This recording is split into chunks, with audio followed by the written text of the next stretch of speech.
Hello everyone, I hope I am audible, and in this video we will try to continue translating the cells of Goods Act 1913. Let me bring up the Hindi translation of the Cell of Goods Act 1930. The Cell of Goods Act Mal Vikri Adhiniyam. Yeah, so we have already translated um, the index into Hindi form for our revision, for our knowledge, so that we can learn by word. And from here onwards, we will try to translate it from from section number one. Let's leave page number three. We have completed. It took almost two pages, page number one and page number two, and one line in page number three. Let's skip the third page number, and we will continue from the page number four.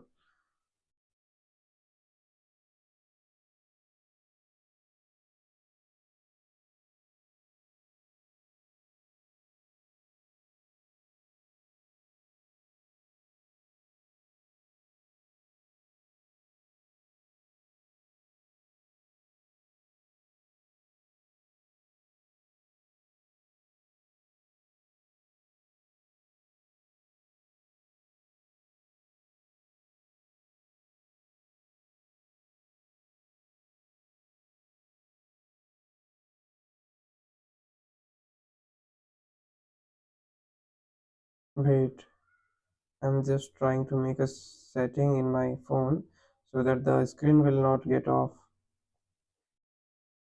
And I'm saying it slowly because it's almost 12 a.m.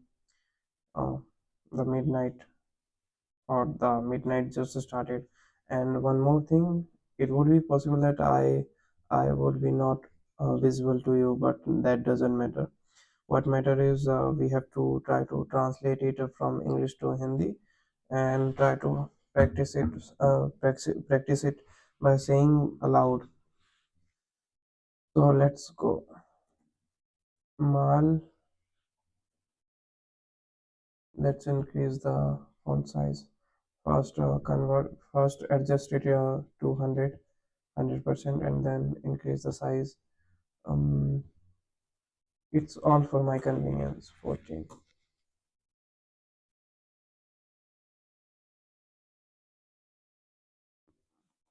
Mal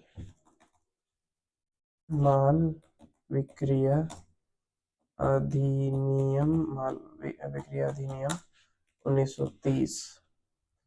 Let's select it and make it keep it or put it on center so that it will look nice. And 1930 का अधिनियम संख्याक 3. The one thing is missing, that is the English translation of this.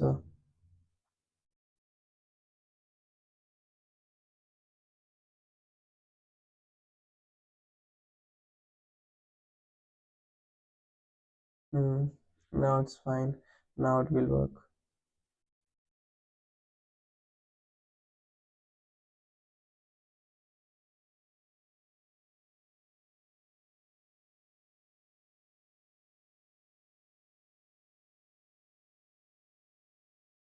Okay. What's written here? Act number 3 of 1930, and here it is written 1930 का अधिनियम संख्याक 3. ठीक है, दोनों similar है. उसके बाद डेट जो है, इसकी डेट आ जाएगी 15th March 15th March 1930. Okay, let's start. माल के विक्रय से संबंधित विधि को परिभाषित और संशोधन, don't mind my translation in Hindi. I know it's poor and it's not matching my talking about my English, but at least try to cooperate. And you also should try to write or say while writing to say it, to pronounce it properly, so that you can hear your own voice. संशोधन, संशोधन संशोधन करने के लिए अधिनियम, संशोधन करने के लिए अधिनियम। माल की विक्री से संबंधित विधि को परिभाषित और संशोधन करने के लिए ये अधिनियम, ये नहीं लिखा है लेकिन अधिनियम। An act to define and amend the law relating to the sale of goods act. This is what this means. माल के विक्रय से संबंधित यानी कि law relating to the sale of goods, विधि को परिभाषित करते हुए, द एक्ट टू डिफाइन और संशोधन करने के लिए अधिनियम। To define and amend the act to define and amend the law, अधिनियम, अधिनियम, विधि इज एक्ट and अधिनियम is law. Whereas it is expedient to define and amend the law relating to the sale of goods. Whereas it is expedient to define and amend the law relating to the sale of goods, it is hereby enacted as follows. माल के विक्रय से संबंधित, माल के विक्रय से संबंधित विधि को परिभाषित और संशोधित करना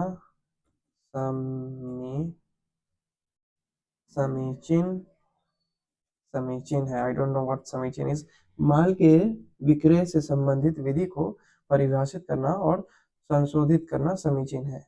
Whereas it is expedient to define and amend the law relating to the sale of goods. ठीक है, इतना। उसके बाद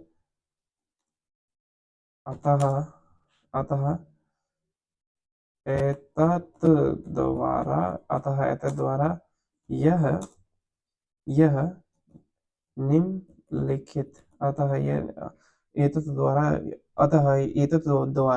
यह निम्नलिखित रूप में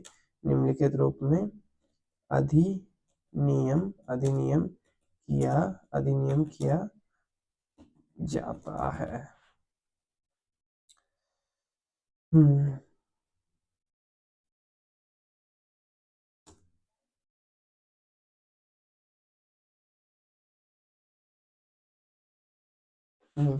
Let's try to understand it one more time. माल के विक्रय से संबंधित विधि को परिभाषित और संशोधित करना समीचीन है। माल के विक्रय से संबंधित विधि को परिभाषित करना और संशोधित करना समीचित है। Whereas it is expedient to define and amend the law relating to the sale of goods. अतः एतत् द्वारा, यानी कि it is hereby enacted as follow. अतः एतत् द्वारा यह निम्नलिखित रूप में अधिनियम किया जाता है। Chapter 1, that is अध्याय 1, प्रारंभिक यानी कि प्रिलिमिनरी। Section 1, संक्षिप्त नाम, विस्तार और प्रारंभ। समीचित नाम, विस्तार और प्रारंभ। समीचित नाम, विस्तार और प्रारंभ यानी कि समीचित नाम शॉर्ट टाइटल, विस्तार यानी कि एक्सटेंड, एंड प्रारंभ यानी कि commencement. So the first clause talks about the act may be called the Sale of Goods Act 1930, यानी कि यह अधिनियम माल विक्रय अधिनियम 1930 कहा जा सकेगा। This act may be called the Sale of Goods Act 1930. यह अधिनियम माल विक्रय अधिनियम 1930 कहा जा सकेगा। Second one is it extend to the whole of India. इसका विस्तार संपूर्ण संपूर्ण भारत पर है। इसका विस्तार संपूर्ण भारत पर है।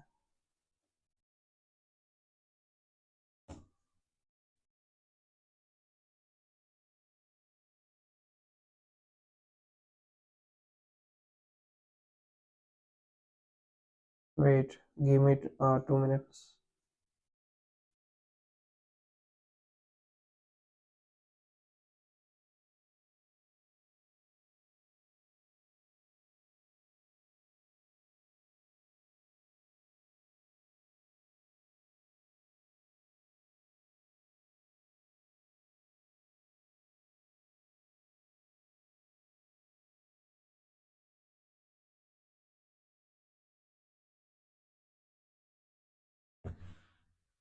And the third subsection is it shall come into the force on the first day of July 1930।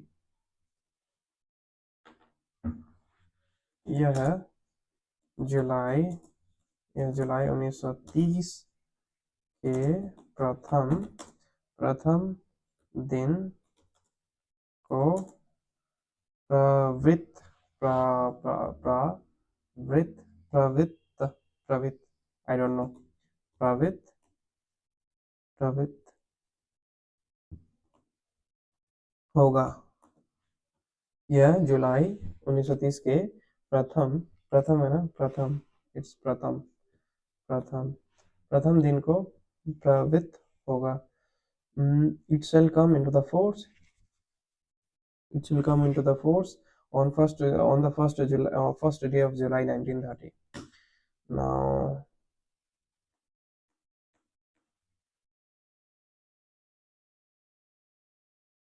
Now this was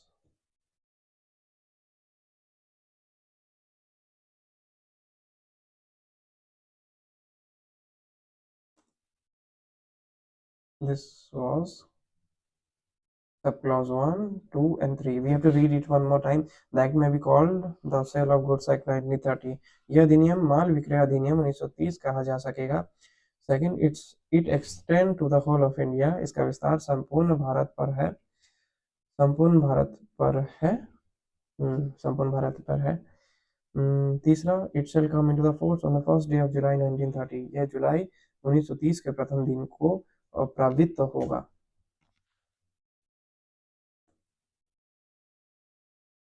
Now the second subsection that is definition in Hindi। परिभाषाएं परिभाषाएं में सबसे पहला है, इस अधिनियम में जब तक कोई बात, विषय या संदर्भ में विरुद्ध न हो। इस अधिनियम में जब तक कोई बात विषय या संदर्भ में विरुद्ध न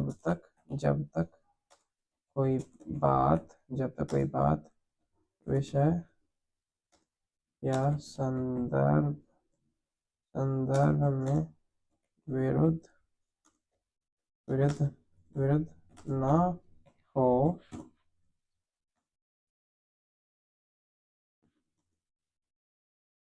पहला, इसको इंग्लिश में क्या कहते हैं? In this act unless there is anything repugnant in the subject और कॉन्टेक्स्ट। इस अधिनियम में जब तक कोई बात विषय या बात विषय इज सब्जेक्ट, बात विषय या संदर्भ इज कॉन्टेक्स्ट में विरुद्ध ना हो। इस अधिनियम में जब तक कोई बात विषय या संदर्भ में विरुद्ध ना हो। In this act, unless there is anything repugnant in the subject or context, first buyer means a person who buys or agrees to buy goods। क्रेता से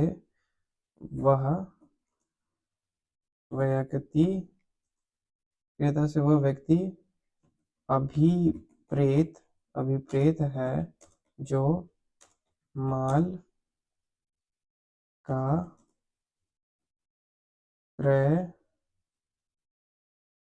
करता है या क्रय करने का करार करता है। क्रेता से वह व्यक्ति अभिप्रेत है जो माल का क्रय करता है या क्रय करने का करार करता है। क्रेता से वह व्यक्ति अभिप्रेत है जो अच्छा, क्रेता से वह व्यक्ति अभिप्रेत है, यानी कि मतलब मीन्स, अभिप्रेत means mean. Buyer means a person who buys or agrees to buy goods. So क्रेता क्रेता इज बायर से वह व्यक्ति अभिप्रेत है, यानी कि मीन्स दैट पर्सन जो माल का क्रय करता है, यानी कि द पर्सन हु या करता है, या क्रय करने का करार करता है। क्रय करता है means the person who buys, क्रय करता है, क्रय खरीदना, हु बाइज और करता है या क्रय करने का करार करता है, यानी कि और एग्रीज टू बाय गुड्स, क्रेता।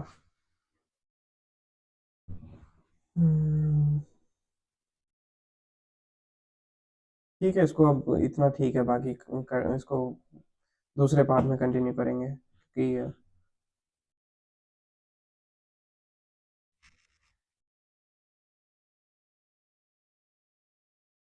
उनको जाना होगा।